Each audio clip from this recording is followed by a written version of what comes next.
গল্পের master presents সাধন বাবুর সন্দেহ। শুরু হচ্ছে সত্যজিৎ রায়ের সাধন বাবুর সন্দেহ। সাধনবাবু একদিন সন্ধেবেলা কাজ থেকে ফিরে তার ঘরে ঢুকে দেখলেন মেঝেতে একটা বিঘতখানেক লম্বা সরু গাছের ডাল পড়ে আছে। সাধনবাবু পিটপিটে স্বভাবের মানুষ। ঘরে যা সামান্য আসবাব আছে, খাট, আলমারি, আলনা, জলের কুজো রাখার টুল, তার কোনোটাতে এক কণা ধুলো তিনি বরদাস্ত করতে পারেন না। বিছানার চাদর, বালিশের ওয়ার, ফুলকারি করা টেবিল ক্লথ সবই তকতকে হওয়া চাই। এতে ধোপার খরচটা বাড়ে, কিন্তু সেটা সাধনবাবু গা করেন না। আজ ঘরে ঢুকেই গাছের ডাল দেখে তার নাক কুঁচকে গেল। পচা! চাকর পচা মনিবের ডাকে এসে হাজির। বাবু ডাকছিলেন? কেন, তোর কি সন্দেহ হচ্ছে? না বাবু, তা হবে কেন? মেঝেতে গাছের ডাল পড়ে কেন? তা তো জানি না বাবু, কাক চড়ুইয়ে এনে ফেলেছে বোধহয়। কেন ফেলবে কেন? কাক চড়ুই তো ডাল আনবে বাসা বাঁধার জন্য, সে ডাল মাটিতে ফেলবে কেন? ঝাড় দেবার সময় লক্ষ্য করিসনি এটা, নাকি ঝাড়ুই দিসনি? ঝাড়ু আমি রোজ দিই বাবু, যখন দিই তখন এ ডাল ছিল না। ঠিক বলছিস? আগে হ্যাঁ বাবু। তাজ্জব ব্যাপার তো। পরদিন সকালে আপিস যাবার আগে একটা চড়ুইকে তার জানলায় বসতে দেখে সাধনবাবুর সন্দেহ হল ইনিই বাসা বাঁধার ফিকির খুঁজছেন। কিন্তু কোথায়? ঘরের মধ্যে জায়গা কোথায়? ঘুলঘুলিতে কি? তাই হবে।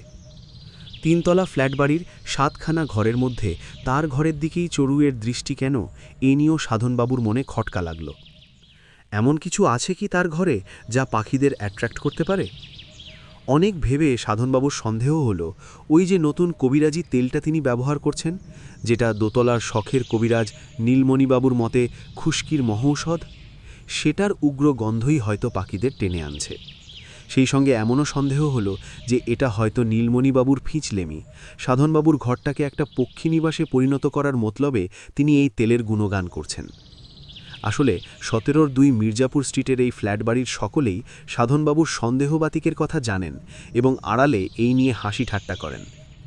আজ কি সন্দেহের উদয় হলো আপনার মনে? এ জাতীয় প্রশ্ন দিনের শেষে সাধনবাবুকে প্রায়ই শুনতে হয়।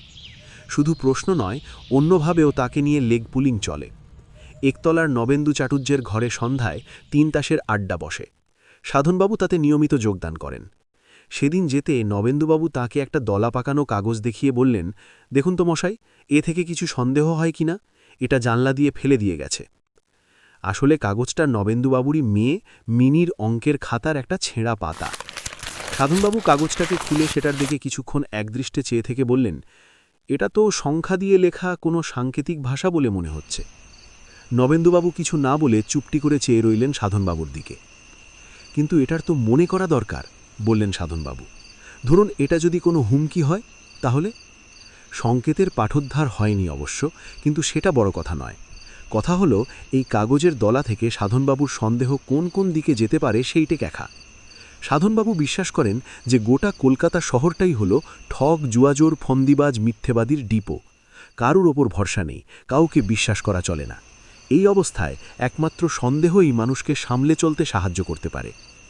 এই সাধনবাবুই একদিন আপিস থেকে এসে ঘরে ঢুকে তার টেবিলের ওপর একটা বেশ বড় 4 চৌকো কাগজের মোড়ক দেখতে পেলেন।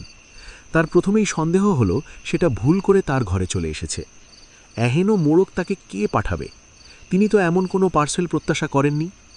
কাছে গিয়ে যখন দেখলেন যে মোড়কের ওপর তার নাম নেই, তখন সন্দেহটা আরও পাকা হলো। এটা কে এনে রাখল রে? চাকর পচাকে ডেকে জিজ্ঞেস করলেন সাধনবাবু। আগে একজন লোক ধনঞ্জয়ের হাতে দিয়ে গেছে দুপুরে এসে, আপনার নাম করে বলেছে আপনারই জিনিস। ধনঞ্জয় একতলার ষোড়শীবাবুর চাকর। কি আছে এতে? কে পাঠিয়েছে সেসব কিছু বলেছে? আগে তা তো বলেনি। বোঝো। সাধনবাবু কাঁধের চাদরটা আলনায় রেখে খাটে বসলেন। রীতিমতো বড় মোড়ক, প্রায় একটা 5 নম্বর ফুটবল ঢুকে যায় ভিতরে, অথচ কে পাঠিয়েছে জানার কোনো উপায় নেই। সাধনবাবু খাট থেকে উঠে এগিয়ে গিয়ে মোড়কটা হাতে তুললেন। বেশ ভারী, কমপক্ষে 5 কিলো। সাধনবাবু মনে করতে চেষ্টা করলেন শেষ কবে তিনি এই জাতীয় মোড়ক পেয়েছেন। হ্যাঁ, বছর 3 আগে খড়দায় তার এক মাসিমা থাকতেন, তিনি পাঠিয়েছিলেন আমসত্য। তার মাস 6 মধ্যেই সেই মাসিমার মৃত্যু হয়। আজ সাধনবাবুর নিকট আত্মীয় বলতে আর কেউই অবশিষ্ট নেই। পার্সেল কেন, চিঠিও তিনি মাসে 2-1টার বেশি পান না। এই মোড়কের সঙ্গে একটা চিঠি থাকা অস্বাভাবিক হতো না, কিন্তু তাও নেই। কিংবা হয়তো ছিল। সাধনবাবুর সন্দেহ হল ধনঞ্জয়ের অসাবধানতা হেতু সেটি খোয়া গেছে। একবার ধনঞ্জয়ের সঙ্গে কথা বলা দরকার। তাকে ডেকে পাঠানো অনুচিত হবে মনে করে সাধনবাবু নিজেই নিচে গেলেন। ধনঞ্জয় উঠোনে বসে হামানদিস্তায় কি যেন ছেচ ছিল। সাধনবাবু ডাকে উঠে এলো। সঙ্গে চিঠি ছিল? ইয়ে, কই না তো। আজ তোমার কোত্থেকে হাতে আসছে কেউ সেটা একটা বলেছিল? পার্সেল দিয়ে গেছিল আমার নাম করে। আগে হ্যাঁ। সঙ্গে চিঠি ছিল? কই না তো। কোত্থেকে আসছে সেটা বলেছিল? মদন না কি জানি একটা নাম বললেন। মদন? তাই তো বললেন। মদন নামে কাউকে চেনেন বলে মনে করতে পারলেন না সাধনবাবু। কি বলতে কি বলছে লোকটা কে জানে। ধনঞ্জয় যে একটি গোবেট সে সন্দেহ অনেক দিনই করেছেন সাধনবাবু। চিঠিপত্র কাগজ টাগজ কিছু ছিল না সঙ্গে? একটা কাগজ ছিল, তাতে বাবু সই করে দিলেন। কে, ষোড়শীবাবু? আগে হ্যাঁ, কিন্তু ষোড়শীবাবুকে জিজ্ঞেস করেও কোনো ফল হল না। একটা চিরকুটে তিনি সাধনবাবুর হয়ে সই করে দিয়েছেন বটে, কিন্তু সেটা কোথা থেকে এসেছিল খেয়াল করেননি। সাধনবাবু আবার নিজের ঘরে ফিরে এলেন। কার্তিক মাসের সন্ধ্যা। শীতটা এর মধ্যে বেশ অনুভব করা যাচ্ছে। সামনেই কালীপুজো, তার তোড়জোড় যে চলছে সেটা মাঝে মাঝে বোমা পটকার। পাড়াতেই একটা বোমা ফেটেছে, আর সেই মুহূর্তে খাটে বসা সাধনবাবুর শির দ্বারা দিয়ে একটা বিদ্যুৎ খেলে গেল। টাইম বোমা? ওই মোড়কের মধ্যে টাইম বোমা নেই তো, যেটা নির্দিষ্ট সময়ে ফেটে তার ইহজগতের লীলা সাঙ্গ করে দেবে? এই টাইম বোমার কথা ইদানিং খুব শোনা যাচ্ছে। সারা বিশ্বের সন্ত্রাসবাদীদের এটা একটা প্রধান অস্ত্র। কিন্তু তাকে বোমা পাঠাবে কে, কেন? প্রশ্নটা মনে আসতেই সাধনবাবু উপলব্ধি করলেন যে ব্যবসায়ী হবার ফলে তার শত্রুর অভাব নেই। কন্ট্রাক্ট পাবার জন্য তোষামোদ ধরাধরি তাকেও করতে হয়, তার প্রতিদ্বন্দ্বী ব্যবসায়ীদেরও করতে হয়। যদি তিনি পেয়ে যান সে কন্ট্রাক্ট, তাহলে অন্যেরা হয়ে যায় তার শত্রু। এ তো হামেশাই হচ্ছে। পচা ডাকটা দিয়েই বুঝতে পারলেন যে তার গলা দিয়ে পরিষ্কার আওয়াজ বেরোচ্ছে না, গলা শুকিয়ে কাঠ হয়ে গেছে। কিন্তু তাও পচা হাজির। বাবু ডাকলেন? কিন্তু কাজটা কি ভালো হবে? সাধনবাবু ভেবেছিলেন পচাকে বলবেন পার্সেলে কান লাগিয়ে দেখতে টিকটিক শব্দ শোনা যাচ্ছে কিনা। টাইম বোমার সঙ্গে কলকবজা লাগানো থাকে, সেটা টিকটিক শব্দে চলে। সেই টিকটিকই একটা পূর্ব নির্ধারিত বিশেষ মুহূর্তে প্রচণ্ড বিস্ফোরণে পরিণত হয়। পচা যখন কান লাগাবে তখনই যদি বোমাটা। সাধনবাবু আর ভাবতে পারলেন না। এদিকে পচা বাবুর আদেশের জন্য দাঁড়িয়ে আছে। সাধনবাবুকে বলতেই হলো যে তিনি ভুল করে ডেকেছিলেন, তার কোনো প্রয়োজন নেই। এই রাতটা সাধনবাবু ভুলবেন না কোনোদিন। অসুখ বিসুখে রাত্রে ঘুম হয় না এটা অস্বাভাবিক নয়, কিন্তু চরম আতঙ্কে এই শীতকালে ঘর্মাক্ত অবস্থায় সারা রাত ঠাঁয়ে বিছানায় বসে কাটানোর অভিজ্ঞতা তার এই প্রথম। কিন্তু সকাল পর্যন্ত যখন বোমা ফাটল না, তখন কিছুটা আশ্বস্ত হয়ে সাধনবাবু স্থির করলেন যে আজই সন্ধ্যায় মোড়কটা খুলে দেখতে হবে তার মধ্যে কি আছে। তার নিজেরও মনে হয়েছে যে তার সন্দেহটা মাত্রা ছাড়িয়ে যাচ্ছে। কিন্তু সন্ধেবেলা এমন একটা ঘটনা ঘটল যে সাধনবাবুর আর মোড়ক খোলা হলো না। অনেক লোক আছে যারা খবরের কাগজের আদ্যপান্ত না পড়ে পারে না। সাধনবাবু এই দলে পড়েন না। প্রথম এবং মাঝের পাতার খবরগুলোর শিরোনামায় চোখ বুলিয়েই তার কাগজ পড়া হয়ে যায়। আজও তার ব্যতিক্রম হয়নি। তাই উত্তর কলকাতায় খুনের খবরটা তার দৃষ্টি এড়িয়ে গিয়েছিল।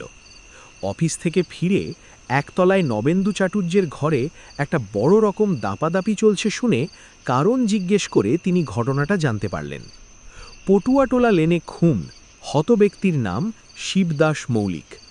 কথাটা শুনেই সাধনবাবুর একটা সুপ্ত স্মৃতি খোঁচা খেয়ে জেগে উঠল। এক মৌলিককে তিনি চিনতেন খুব ভালো করে।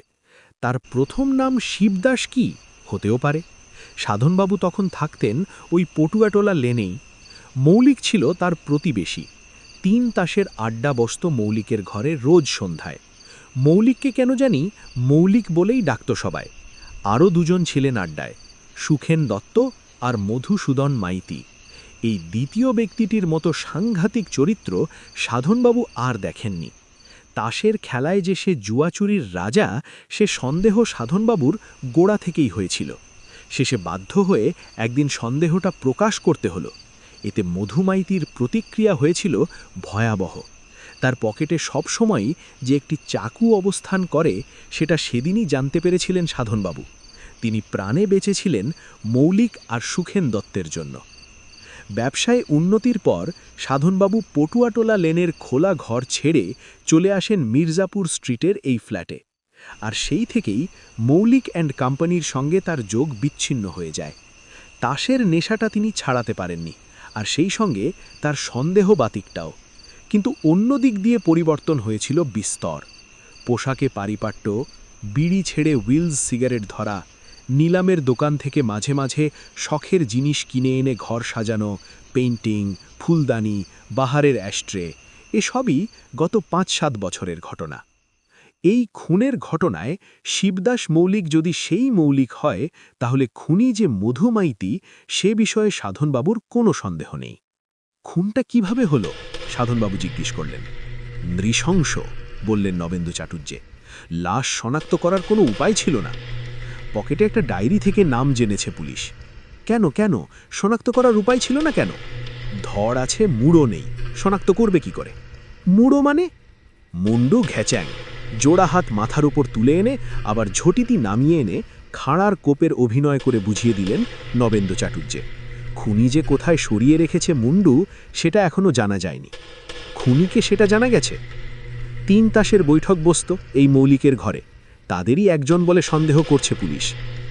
সিঁড়ি দিয়ে 3 তলায় উঠতে উঠতে সাধনবাবু অনুভব করলেন যে তার মাথাটা ঝিমঝিম করছে। সেদিনের ঘটনা চোখের সামনে জল জ্যান্ত দেখতে পাচ্ছেন তিনি, যেদিন তিনি মধুমাইতিকে জোচ্চুরির অপবাদ দিয়েছিলেন। চাকুর আক্রমণ থেকে রেহাই পেয়েছিলেন ঠিকই, কিন্তু তার বেশ কিছুক্ষণ পর অবধি মধুর দৃষ্টি তার উপর অগ্নিবর্ষণ করেছিল, সেটা মনে আছে। আর মনে আছে মধুর একটি উক্তি, আমায় চেনো না তুমি সাধন মজুমদার, আজ পার পেলে, কিন্তু এর বদলা আমি নেব, সে আজই হোক আর 10 বছর পরেই হোক। রক্ত জল করা শাসানি। সাধনবাবু ভেবেছিলেন পটুয়াটোলা লেন থেকে পালিয়ে বেঁচেছেন, কিন্তু ওই মোড়ক যদি মধুমাইতি দিয়ে গিয়ে থাকে? মদন, ধনঞ্জয় যে কানে খাটো, সে বিষয়ে কোনো সন্দেহ নেই। মধু আর মদনে খুব বেশি পার্থক্য আছে কি? মোটেই না। মধু অথবা মধুর লোকই রেখে গেছে ওই পার্সেল, আর সেটা যাতে সত্যি তার হাতে পৌঁছয়, তাই চিরকুটে সই করিয়ে নিয়েছে। ওই মোড়কের ভিতরে রয়েছে শিবদাস মৌলিকের মাথা। এই সন্দেহ সিঁড়ির মাথা থেকে তার ঘরের দরজার দূরত্বটুকু পেরোবার মধ্যে দৃঢ়ভাবে সাধনবাবুর মনে গেঁথে গেল। দরজা থেকেই দেখা যায় টেবিলের ওপর ফলদানিটার পাশে রাখা মোড়কটাকে। মোড়কের ওজন এবং আয়তন দুই এখন স্পষ্টভাবে জানিয়ে দিচ্ছে তার ভিতরে কি আছে। বাবু দোরগোড়ায় এসে থেমে গেছেন দেখে পচা কিঞ্চিত বিস্মিত হয়ে দাঁড়িয়ে ব্যাপারটা দেখছিল।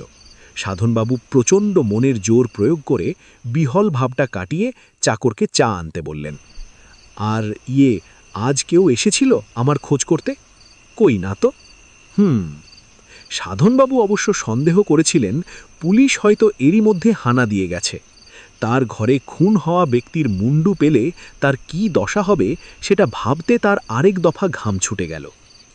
গরম চা পেটে পড়তে সামান্য বল যেন মনে ফিরে এলো। যাক, অন্তত টাইম বোমা তো নয়। কিন্তু এও ঠিক যে এই মুন্ডু সমেত মোড়কটাকে সামনে রেখে যদি তাকে সারা রাত জেগে বসে থাকতে হয়, তাহলে তিনি পাগল হয়ে যাবেন। ঘুমের বড়ি খাওয়ায় ঘুম হলো ঠিকই, কিন্তু দুঃস্বপ্ন থেকে রেহাই পাওয়া গেল না। একবার দেখলেন মুন্ডুহীন মৌলিকের সঙ্গে বসে 3 তাস খেলছেন তিনি। আরেকবার দেখলেন মৌলিকের ধড়বিহীন মুন্ডু তাকে এসে বলছে, দাদা, ওই বাক্সে প্রাণ হাঁপিয়ে উঠছে, দয়া করে মুক্তি দিন আমায়। বড়ি খাওয়ার সত্ত্বেও চিরকালের অভ্যেস মতো 5:30টায় ঘুম ভেঙে গেল সাধনবাবুর। হয়তো ব্রাহ্মী মুহূর্তের গুণেই সংকটমোচনের একটা উপায়ে সাধনবাবুর মনে উদিত হল। মুন্ডু যখন তার কাছে পাচার করা হয়েছে, তখন সে মুন্ডু অন্যত্র চালান দিতে বাধাটা কোথায়? তার ঘর থেকে জিনিসটাকে বিদায় করতে পারলেই তো নিশ্চিন্তি। ভোর থাকতেই অন্য কাজ সারার আগে বাজারের থলিতে মোড়কটা ভরে নিয়ে সাধনবাবু বেরিয়ে পড়লেন। প্যাকিংটা ভালোই হয়েছে বলতে হবে, কারণ ভিতরে রক্ত চুইয়ে থাকলেও তার বিন্দুমাত্র বাক্স ভেদ করে বাইরের কাগজে ছোপ ফেলেনি। বাসে উঠে কালীঘাট পৌঁছতে লাগলো 25 মিনিট। তারপর পায়ে হেঁটে আদিগঙ্গায় পৌঁছে একটি অপেক্ষাকৃত নিরিবিলি জায়গা বেছে নিয়ে হাতের মোড়কটাকে সবেগে ছুঁড়ে মারলেন নদীর মাঝখানে। মোড়ক নিশ্চিহ্ন, সাধনবাবু নিশ্চিন্ত। বাড়ি ফিরতে লাগলো 35 মিনিট। সদর দরজা দিয়ে যখন ঢুকছেন তখন ষোড়শীবাবুর দেয়াল ঘড়িতে ঢং ঢং করে 7টা বাজছে, আর সেই ঘড়ির শব্দ শুনেই সাধনবাবু মুহূর্তে অন্ধকার দেখলেন।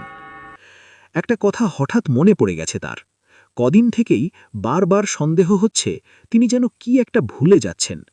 50-এর পর এই জিনিসটা হয়, এ কথা নীলমণিবাবুকে বলতে তিনি নিয়মিত ব্রাহ্মী সাক্ষেতে বলেছিলেন। আজ আধ ঘন্টা আগেই বেরিয়ে পড়তে হলো সাধনবাবুকে, কারণ যাবার পথে একটা কাজ সেরে যেতে হবে। রাসেল স্ট্রিটের নিলামের দোকান মডার্ন এক্সচেঞ্জে ঢুকতেই একগাল হেসে এগিয়ে এলেন মালিক তুলসীবাবু। টেবিল ক্লকটা চলছে তো? ওটা পাঠিয়েছিলেন আপনি? মালিক, আমি তো বলেছিলাম পাঠিয়ে দেবেন, সেটা পৌঁছয়নি আপনার হাতে? হ্যাঁ, মানে আপনি 500 টাকা আগাম দিয়ে গেলেন, এত পছন্দ আপনার, আপনি পুরনো খড়দার, কথা দিয়ে কথা রাখবো না? তো বটেই, তা তো বটে। দেখবেন ফার্স্ট ক্লাস টাইম রাখবে ও ঘড়ি। নাম করা ফরাসি কোম্পানি তো, জিনিসটা জলের দরে পেয়ে গেছেন, ভেরি লাকি। তুলসীবাবু অন্য খড্ডার দিকে এগিয়ে যেতে সাধনবাবু দোকান থেকে বেরিয়ে এলেন। জলের দরের ঘড়ি জলে গেল। ভালো বদলা নিয়েছে মধুমাইতি, তাতে সন্দেহ নেই। আর মডার্নকেই যে মদন শুনেছে ধনঞ্জয়, সেতেও কোনো সন্দেহ আছে কি?